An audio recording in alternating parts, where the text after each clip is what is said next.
starting with Mr. Punit, Dharamsi, Senior Vice President, Marketing and Investor Education, Association of Mutual Funds in India. Round of applause. Thank you, Mr. Vinit, for joining us. Next up, we have Mr. Vinit, Karnik, Managing Director, WBP Media, joining us. Round of applause for Mr. Vinit.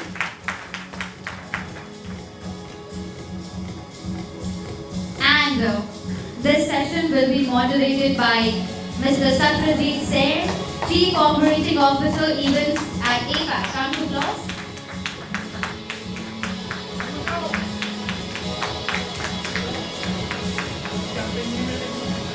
Requesting Mr. Sen to please be seated.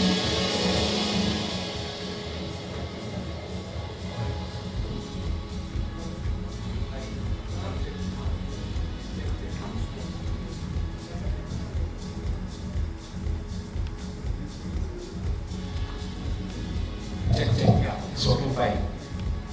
So, we're talking about sports, and just like this happened, India is, the Indian cricket team seems to be getting it right in the second innings, right? So, that's exactly what has happened.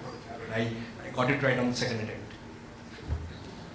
So, we're talking about live sports here, right? When we say live sports, and when obviously referring to India, has it really gone beyond cricket from a marketer's perspective, right? Because a lot of, majorly the advertising happens around cricket, be it an ICC event or be it a bilateral series or a trilateral series, right? Has it, with the advent of sports events like the ISL and maybe the Pro Kabaddi League, right? Has sports marketing really gone beyond the realm of, say, cricket and to an extent, kabaddi and football? So, Vinit, if you can start. Yeah. So, firstly, thanks for having me on for this. Great, always a pleasure to be here with you guys. Firstly, so when we talk about live sports in India in particular, I always try to keep cricket aside. Okay. Because in a conversation in a country like ours, the moment you get cricket into the equation, a lot of things change. Okay, and then it's not really fair to have a comparison, right? And the reason I say so is we are a cricket-loving nation. We are a cricket-playing nation. Cricket is a religion in this country, which contributes to almost 87% of our sporting revenues. Okay, so, and that's the reason why let's talk about the 13%. Otherwise, it will just not be fair, right? Now, to answer your question, has it changed and has it made a change and difference in the marketer's life? The answer is without a doubt, yes. The reason being, about 2 decades back, you didn't have this economy. Okay, so I was talking to Shrikant and Manita when I entered, and a similar question. In fact, Shrikant asked me, I've been a part of this ecosystem almost for 2 decades or more, and what made me take that position? And the answer is very simple. When I started off, maybe in 2006-07, this industry was 1,500 crores, and today it is 16,500 crores. So, the logic was very simple, that it only has to go up from here. There is no way that we are going to be only a one sport nation, but we will be a multiple sport nation. And today, with Olympic dream on site in 2036, I think it's more or less proven that we are serious about sport as a business. And therefore, if you guys caught attention of the latest announcement by Government of India, I think there's a sports policy being implemented, which got announced in the Parliament 48 hours back. So these are all testaments to prove that this space will grow. Why only football or kabaddi or badminton? I think sports as a genre will grow, and right from individual sports to team sports. Marketeers have very well embraced all the sports. So the point I'm trying to make is, if cricket is about 14,000 crores, there is a 3,500 crore economy which is non-cricket. Now that's not a small number. Okay, and that's been built by advertisers, right? It's not built by anybody else but Indian marketeers, because depending upon what your objectives are, what your time frames are, what your campaigns are, I think there is no sport that I see on TV or on streaming platforms which does not have an advertiser interface. And to qualify that, I mean, it's almost about 3,500 to 4,000 crores. That's the economy of emerging sports, which is very, very healthy, I would say. Interesting. Punit, I would come to you and try to understand it from the marketer's lens. AMFI, is specifically known for its mutual funds Sahi Hai campaign. One would argue that that campaign and that brand and your association with live cricket. I'm just talking about live cricket because that's where I have also seen your ads, right? One would argue that you made your brand through cricket, but do you also look at non-cricketing sports as a medium to invest? Yeah, so while you would have seen our ad more on cricket, we've also been present on Kabaddi League, ISL, Olympics, Paralympics, everywhere. Badminton, tennis, we take up everything. Now we've started, we are planning to go on F1 and then going ahead with chess. You'll see us on more non-cricketing sports also. It's like we said, yes, last year we do all of these other sports. We've been present. That has helped us enhance our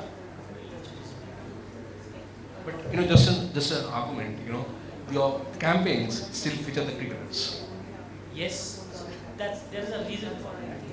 So when we started the campaign in 2017, the industry was not allowed uses of celebrities. We started with our Common Man campaign. The Common Man campaign was working very well. 6 or 8 months down the line, the regulator thought, okay, this model of having a industry-led campaign is working well, so let us allow them the liberty of using celebrities at the industry level only. Individual brands cannot still use any celebrities. So we thought, okay, we have the opportunity to use celebrities. Let us look at what kind of celebrities can we use. Bollywood, of course, big. But then again, this is talking about money. Bollywood is thought to be already moneyed, and they can get into controversy at any point in time. Let's look at sports. Sports, when you talk about, and especially 8 years back, right, when we started the campaign, cricket was the biggest sport that you could turn to. And the cricketers, everyone knew their stories, that they had come from middle class, low middle class background, they had worked their way up. People could connect with them, कि हाँ, भले अभी पैसा है, but चालू तो मेरे जैसा किया उसने, right? So the trust factor, we took up researches and figured out that, okay, these are the cricketers who are highest on trust. Because our industry is about trusting your money to someone else and hoping that it will grow someday. That is why we took up cricketers, and cricketers have worked well for us. So has live cricket. But other sports also. I mean, after we were allowed the uses of celebrities, we took up the PKL campaign. We were the pioneers of using PKL players in our ads at that point. So interesting. So from a media investment point of view, Punit, right? And I'll come to Vinit on that point. How do you see the two different genres perform, right? When I say genres, I say, within live sports like live cricket vis-a-vis live, say non-cricket, right? From a media investment and the bang for the buck point of view. So, even though both from a media investment perspective, cricket will take away a large share of your investments. From a bang for the buck perspective, some of these sports really pay well. Right, we've taken up really small, tournaments like say a volleyball league, or we've taken up, stuff like football. Right, when we're talking to younger audiences, that category works well for us because a lot of the younger audiences are not watching cricket at all. They're not connecting with the sport. Going ahead, while we've started investing in gaming as a platform, right, advertising on gaming, esports is something that we are again looking forward to. So the money that you invest in these sports is a fraction of what you would want, what would have to invest on cricket. So the bang for buck is very much there. But Vinit, how has the marketeer's mindset or marketeer's questions evolved, over the time when when they're thinking about investing or putting their money in a non-cricket live sports genre.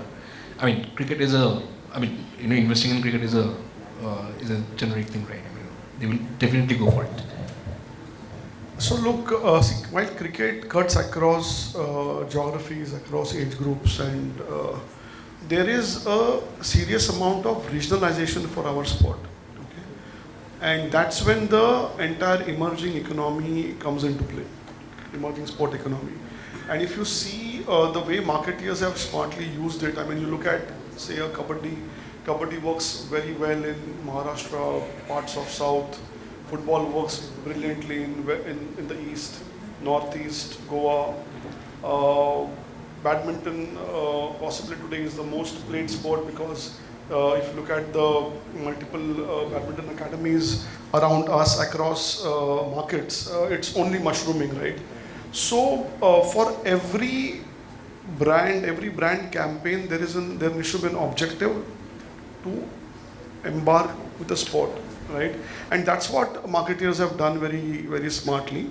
So I would say the emerging sport is more of a regional play and not a very national play at this point in time. And that's the reason why you see that difference in numbers also, if 87 against 13. That's the difference, and it's very visible. And we will see slowly and steadily that 13% going up. Okay, what keeps me awake and what makes my life exciting is about this needle getting shifted from slowly from 13% or 15% to a 20% mark. Okay, and I have no doubts that by 2030 this will be a massively 80-20 kind of a ratio, wherein monies from cricket will not go down; it will only go up, but the pot will grow. Okay, so the 16,500 crores will perhaps touch a 25,000 crore number, and that's the vision we have for sport as a genre in this country. And with so much of action happening in terms of infrastructure, in terms of the Khelo India program, the Fit India program, the TOPS program.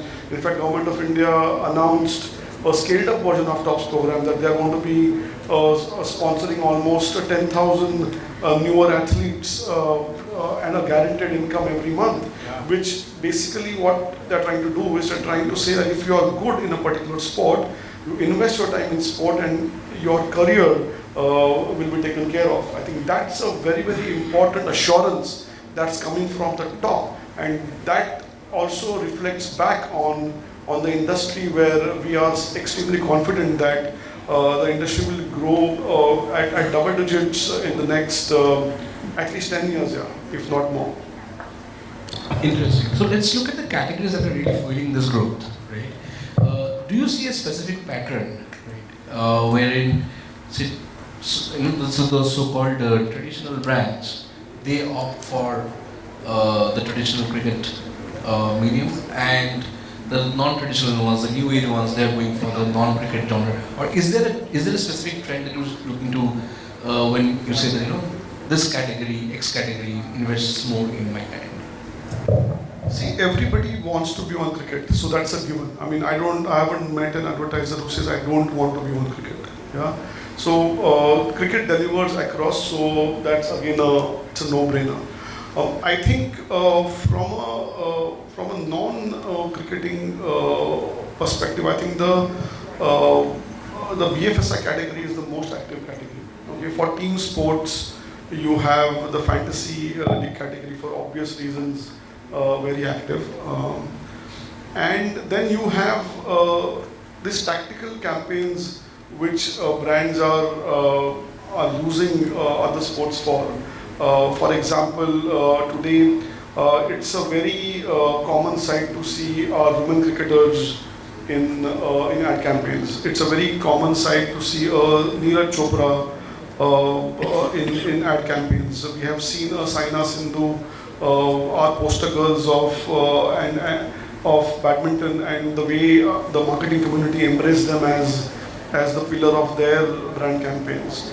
So Manu Bakar, for example, today, I think I'm being told that she is already endorsing double-digit brands. I mean, almost 10 to 12 brands, which is very, very encouraging for a sport like shooting, right? I mean, we couldn't have imagined a sport like shooting or a javelin as mainstream considerations maybe 5 or 10 years back. But today they are. And slowly and steadily, as we embark that journey and start winning medals on the world stage, not only Olympics but at Asian Games, Commonwealth Games, I think the emerging sporting economy is something which will get the biggest thrust, and that's where we will win more, because we are already winning everything in cricket. Okay?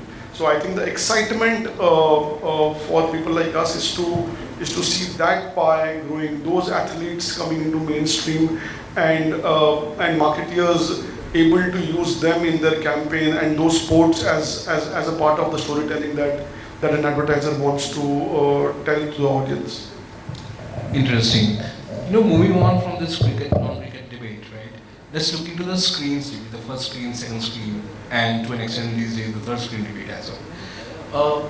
Punit, as a marketer, right? Do you plan differently for different screens? And if yes, how? Yeah, so working, especially when it comes to working with celebrities, you have to plan in advance because you get them only for a day or two during the whole year. So when you're thinking of your audience or the message that you want to give out, you first think, okay, earlier it used to be एक TVC बनाया, सब जगह चला दिया, everything, that same thing works for every platform. But now you have to think platform specific, screen specific. There's so many variables that you have to consider. What kind of messaging that you're giving out? If you're talking on Instagram versus what you're talking on LinkedIn, for the same character, I have to make sure that the messaging resonates with the platform and with what the audience is doing on that platform. So we have to plan accordingly for multiple screens.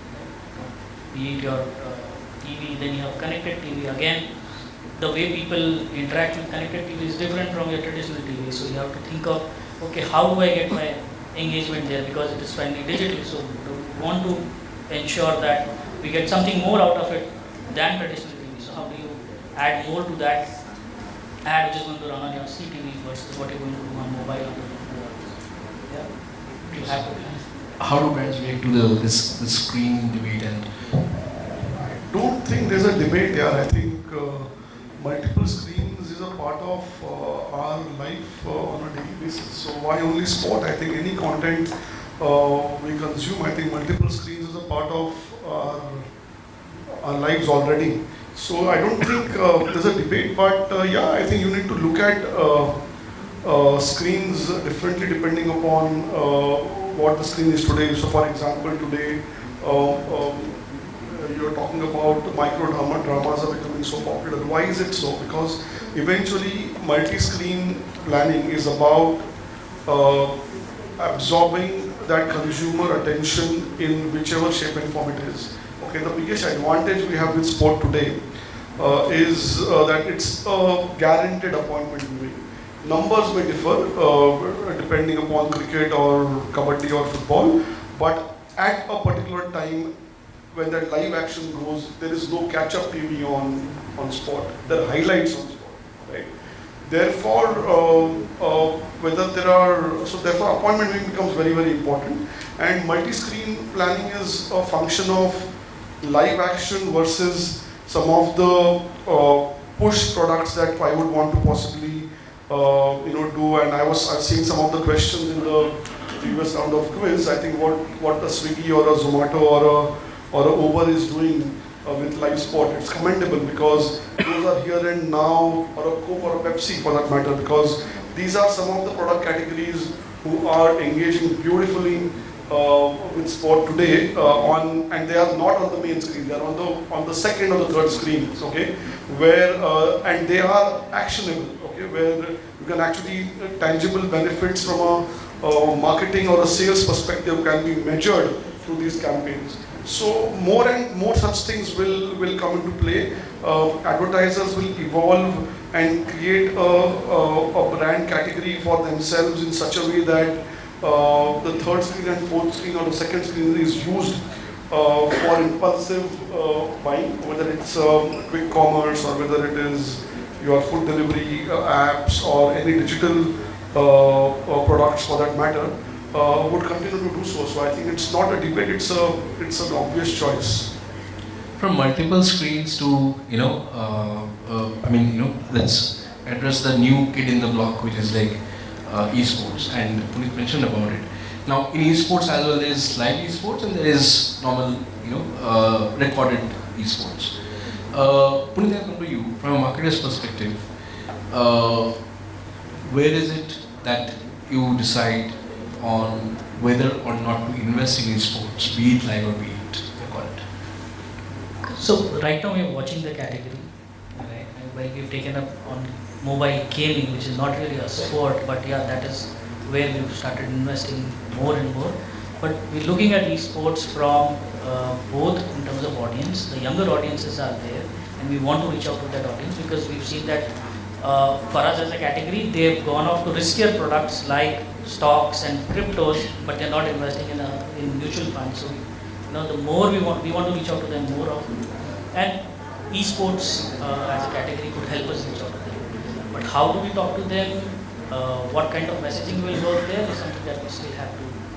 That's interesting because you mentioned about crypto. A lot of the crypto consumers are probably the new age, youngsters around, right? And they are more on esports, right? So from an investor education perspective, how well do you think, anything? I mean, you answered about the esports campaign, but from an investor education point of view, where do you catch these youngsters best? Youngsters, so they are available across, right? You can talk to them on any platform that you are, any which is advertising on. For example, we are present on LinkedIn, Instagram, everywhere. So we have to talk to them in a format that they are ready to receive the message. So when I talk on LinkedIn, I talk to a software engineer in software terminology, right? But when I talk to the same person on an Instagram, I talk in a very different manner, in a very casual manner, right? And it's about continuously driving the message to these youngsters. Again, as advertising has evolved over the years, for us also messaging has to be in form of the content. It has to be subtle so that it doesn't come across as jarring in your face. So we always keep trying to make sure that people, especially the younger ones, because they get put off very easily by these marketing messages. How do you talk to them in a way that you don't come across as shoving down their throat? So that is something that we keep doing. Esports, we're talking about esports, right? It has seen a lot of red flags of late. Are brands really worried about investing their money in the esports genre? So firstly, when we talk about gaming or esport, let's understand that we're talking about casual sports. We're not talking about real money gaming. So that's first. Okay. So I don't know. So that the ecosystem is having 4 key pillars in gaming, right? The first is the publisher who distributes the game. Then there's a developer who makes the game. Then there is a gamer who actually plays it. Okay? And then there is an audience that sees it. Okay? And then there is an advertiser interface which is a part of all the process. I mean, it's a part of development process. It's a part of publisher, gamer, of course. Okay? So it all depends upon what our brand values are. Okay? There is a massive amount of consumer base who's consuming gaming. Okay, so you can't ignore that. Okay, it's really huge and it's growing at a faster pace than our imagination, right? So it actually depends upon what do you want to achieve. So if you want to achieve immediate result, and if you're a brand which is talking to a youth in their own language, getting into a gamer's ecosystem and dealing with them becomes easier because the kind of languages a gamer is today using is very different than what a corporate language is. Okay, they are very talking to their peers in a day-to-day lingo. That lingo is very different. So if you're okay with it, that's a great route. Okay. If you are a global brand, I think what makes sense is to be a part of the development and the development process, because then you are a part of the game. Okay. And there are a lot of, and if there are gamers in the room, I mean, you will know that it's not only about playing the game, it's about how do you play that game efficiently in terms of, there are a lot of things that you can purchase online, which makes you play better, competitive and all of that. There are various different ways to engage foreign marketeer with the gaming ecosystem. It's not only advertising, but the advertising itself has various different connotations when it comes to gaming. There are 4 or 5 pillars that we just spoke about. I think one needs to consider these depending upon what one wants to achieve from that particular campaign. Another trend that often we are seeing right now is brands becoming publishers themselves, right? And launching games. Is that something that really works well? That's happening because I mean today the Indian gamers are playing games which are not developed in India, right? And that's the reason why you see that. I think you will see a lot of push from government to encourage developers to create possibly the Indian version of a PUBG, for example, or a Valorant or whatever, right? So you will see a lot of thrust on development of games within our country, and no sooner it happens, I think then the entire ecosystem is taped up in a much better way, because if you develop a game, you become a publisher yourself, and then you create an ecosystem which is of your own, rather than depending upon a completely different ecosystem to embark on. So that's the change we will see in the times to come. Interesting. One of the biggest cricket advertisers these days has launched their own game. In fact, the new policy, the sports policy has a separate mention on gaming and esports, which will encourage developers to create homegrown games rather than only look at games that come from outside.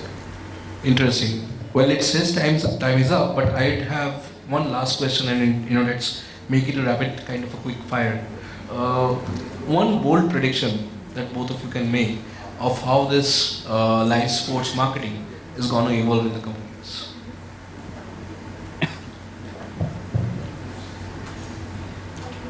So in the coming years, a lot of experience will move to digital, is what I think. It's already there, right? It's already there, but I think it will get more evolved, especially with your personal devices and all of that coming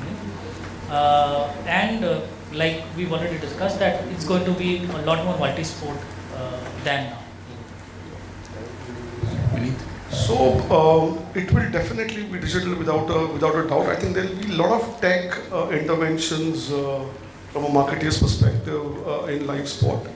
More importantly, we will see a lot of thrust on our potential Olympians and Olympic sports, which marketeers will possibly embrace more than what we have seen till now, and that's my prediction. So because obviously you will hear a lot about 2032, 2036, and I think the kind of platforms that will be created for not only live sports but content around sports. We haven't seen a lot of surround content around sports yet in India. We'll see quite a lot in the next decade or so. So these will be the 3 pillars which I believe will define the excitement in the world of sport going forward. Interesting. On that note, I'm sorry I couldn't open it up for you guys for the questions. Thank you so much, thank you. Thank you.